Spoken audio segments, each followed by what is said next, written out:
My golden brother evicted me from our family home. He didn't realize I owned the land. Just sign the quitclaim and get out, Danny. I swear to God I will call the cops and have you removed. That's what my brother said to me, standing in the kitchen of the house we grew up in, wearing a bathrobe at 2 in the afternoon, holding a document he'd had drawn up by some discount lawyer he found online. And I looked at him, and I looked at the paper, and I thought about the manila envelope sitting in my truck's glove box. The one I'd found 6 weeks earlier in a storage unit in Medford. The one I hadn't told a single person about yet. And I said, "Kyle, I need a few days to think this over." He laughed, actually laughed like this was already done, like I was just a speed bump he was about to drive over. "You've got until Friday," he said. "After that, I'm calling my lawyer."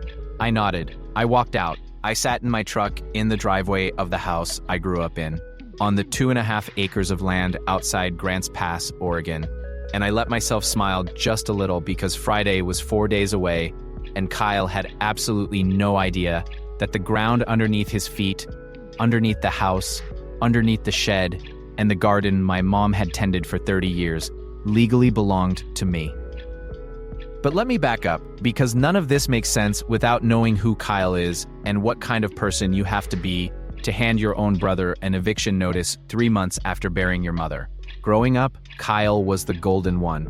I mean that literally, that's what my mom called him, her golden boy. And she didn't say it in a way that was obviously unfair. She said it like she genuinely believed it was just a fact about him. Like saying he had brown eyes. Kyle was 2 years older than me, better looking in a conventional way, better at school when he actually tried, charming in that surface-level way that works really well on people who don't know you well enough to see underneath it. I was the other one. Not the bad one, just, the other one. I worked on cars from the time I was 15. Took over a buddy's mechanic shop at 23 when he moved to Boise. Not glamorous, not what my dad called career track, but I was good at it and it paid, and I've never owed a person on this earth a single dollar I didn't pay back. That matters to me. It mattered to my dad too, even if he didn't always say it out loud. Kyle, meanwhile, went to Portland, got a business degree, came back with a lot of opinions and not a lot of follow-through. He had this way of starting things, and then losing interest, and then reframing the failure as a pivot. The restaurant he opened that closed in 8 months was a learning experience. The real estate course he took and never finished was not the right timing. The investment app he put 20 grand into that went to zero was ahead of its market. My dad bailed him out twice that I know of, probably more times I don't. Here's the thing though, and I want to be honest about this, because Kyle wasn't always a monster. When we were kids, he was actually decent to me a lot of the time. We used to fish together out on the Rogue River early mornings before the heat came up, and he could be funny and easy and normal in those moments. I held on to that version of him maybe longer than I should have. That was my mistake. Our dad died first, 4 years ago. Heart attack, 67 years old. Too young. He was a quiet man who worked in timber for 30 years and came home tired every night and never once complained about it, where I could hear him. He left behind a paid-off house, some savings, and a reputation in Grants Pass that meant people still come up to me at the hardware store and tell me what a good man he was. Mom lasted 3 more years, which I think surprised even her. She had COPD toward the end and it was rough, and I was the one who drove her to appointments and dealt with the insurance people and sat with her through the bad nights. Kyle came down from Portland for holidays and a few long weekends and called pretty regularly. Which fine, he had a life. I'm not saying he was absent entirely. But I was there, and he wasn't, and I think we both knew it. She passed in February, 64 degrees that day, which for February in Grants Pass is almost warm, and I remember thinking she would have liked the weather if she could have felt it. If I'd known what was coming in the next 3 months, I might have stayed in that driveway longer than I did. Kyle showed up the week after the funeral and didn't leave. That part surprised me at first, because Kyle had a whole life in Portland. Or said he did, but looking back, I think things in Portland had gotten worse than he was letting on. He had a girlfriend up there named Sienna who he'd been with for 2 years and who I'd met exactly once. And within about a month of him being in Grants Pass full-time, she stopped being mentioned, which I took as a sign. At first, he was almost reasonable. We were both grieving, or at least I was, and I gave him a lot of room. He slept in his old room. I slept in mine. We ate dinner separately most nights because we'd never really had a rhythm together as adults, and it was awkward but survivable. Then he started talking about the house. Not in a direct way at first, more like floating things. I've been thinking about what makes sense long-term with the property. Or, Portland's not really working for me right now. I might be here a while. Or, my personal favorite, Dad always kind of assumed I'd be the one to take over the family assets. I didn't know where he was going with it, so I just listened and didn't engage much. Big mistake. Because what I didn't know, what I had no idea about while I was being patient and giving him space, was that Kyle owed money.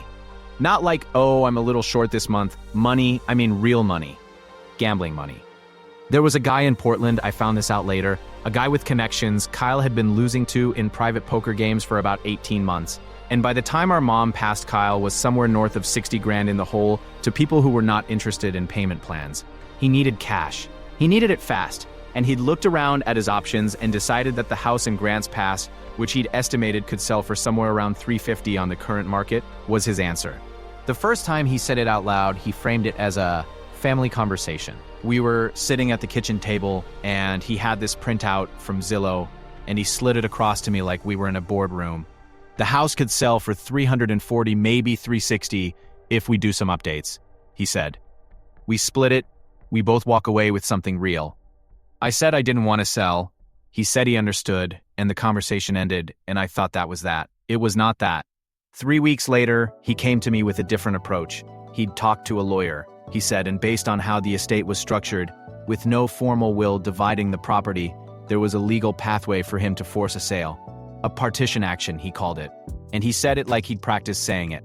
He said he didn't want to go that route, but he needed me to understand that he could. And here's the thing, he probably wasn't wrong about that, at least not about the house itself. The house had passed to both of us through the estate, and without a will specifying otherwise, yeah, he probably had a case. I said I needed time to think. I called a lawyer of my own, a real one, a guy named Phil Garza who did estate and property law out of an office on 6th Street downtown. Phil confirmed that Kyle's basic read was right about the house structure, and also said, before we figure out your options, let me ask, do you have any documentation about the property at all? Anything your parents may have left you separately? I said I didn't think so. Phil said to look around. I wasn't planning to do a deep dive, honestly. I was mostly going through my parents' stuff because it needed doing, because someone had to, and Kyle sure wasn't going to. I spent a weekend in the storage unit they'd rented in Medford, going through boxes of Christmas decorations and old tax returns, and the kind of accumulated life stuff that feels impossible to throw away when it belonged to people you loved. And in the back of a banged-up filing cabinet, inside a manila envelope that had my name written on it in my dad's handwriting, I found a document dated 11 years ago. I sat on the concrete floor of that storage unit for a long time after I read it. My dad, 11 years ago, without telling me or Kyle or apparently even my mom in any detailed way, had executed a deed of gift transferring ownership of the land, the 2.5 acres the house sat on, to me. Just me. My name only. He'd had it properly recorded with Jackson County, had it notarized, done everything right. The house structure itself was still part of the estate, but the land, the actual ground, the thing every structure needs to exist, belonged to me by myself. What this meant legally, which Phil explained to me when I brought him the document and watched his eyebrows go up slowly like a sunrise, was that Kyle could theoretically force a sale of the house structure in a partition action, but he'd be selling a house with no legal right to the land it sat on, which made it essentially worthless to any buyer, and which gave me, as the landowner, substantial rights that would make his life very, very complicated. Why didn't you know about this? Phil asked me. My dad wasn't a big talker, I said. Phil looked at the document again. He was thinking ahead, he said kind of quietly. He knew. I thought about that for a while on the drive back. My dad, who never said much, who came home tired from 30 years in the woods, who had watched Kyle's pattern of starting and failing and being bailed out for long enough to see where it led, and who had quietly, without any drama, made sure that when the moment came, his other son would be okay. I sat with that for a while. And then I thought about Kyle's face when he slid that Zillow printout across the kitchen table, and I decided I wasn't going to say a word. Not yet. I want to tell you I was perfectly calm during this period, but that would be a lie. There were nights where I was furious in a way that felt physical, like something was pressing on my chest from the inside. I'd lived in this house through my parents' final years. I'd been the one there, and Kyle had shown up afterward with a spreadsheet and started talking about family assets, like our parents were a portfolio he'd forgotten he had. But I held it together, because Phil had said something that stuck with me. Let him move. Every step he takes thinking he's winning makes your position stronger. So I let Kyle move. He got louder and more confident by the week. He started talking to a realtor, a woman named Deborah from a local agency, who came by the house and walked through it and sent Kyle a formal market analysis. Kyle left the printout on the kitchen counter like he wanted me to see it. $330,000 estimated sale price. He started talking about what he was going to do with his share. He mentioned a business idea in a way that made me think there wasn't actually a business idea, just debts that needed paying. He had phone calls I could partially hear through the walls that had a certain energy to them. The energy of someone assuring someone else that the money was coming. And then he handed me the quitclaim document and told me I had until Friday. I drove to Phil's office that afternoon. Energy to them. The energy of someone assuring someone else that the money was coming.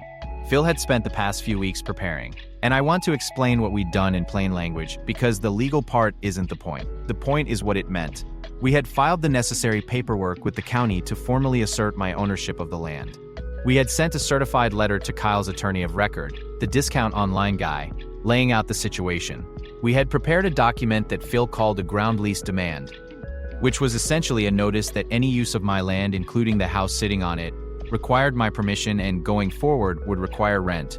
Kyle's lawyer, to his credit, had figured out something was wrong because I found out later he'd called Kyle 2 days before the Friday deadline and told him there was a complication with the property title that he needed to investigate. Kyle had apparently told him to just keep moving forward. So Friday came. I was in the driveway at 9 in the morning when Kyle came out of the house in that bathrobe, coffee in hand, looking like a man who expected to win. He saw me standing there and got this expression like he was about to deliver a verdict. "You make a decision?" he said. I said, "Yeah, I did." I handed him a copy of the deed of gift. I handed him Phil's formal letter.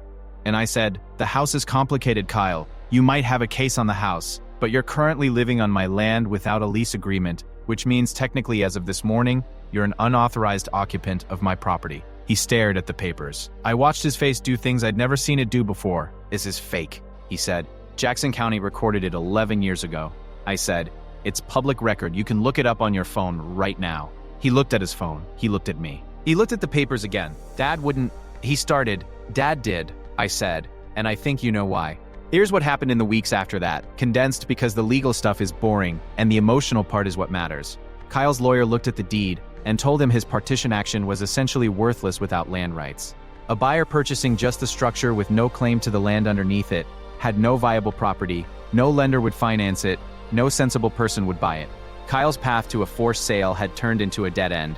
Kyle tried to negotiate. He came to me with a number, said we could still sell together, said we could split the proceeds fairly, said he just needed his half. I asked him what fairly meant to him, and he said 60-40 in his favor, given that he was the executor of the estate, which I thought was genuinely impressive in its audacity. I said no, then he tried threatening, said he'd sue me, said he had documentation that Dad had been showing signs of cognitive decline when the deed was executed, said he'd dragged this out for years. Phil looked at the timeline and pointed out that the deed predated any documented health concerns by nearly a decade, and that the cognitive decline argument would go nowhere. But more than that, every month Kyle spent in that house was a month he wasn't paying rent on my land, and I was now within my rights to charge back rent for the period since our mother's death. We calculated it at market rate for a 2.5-acre rural parcel in Jackson County.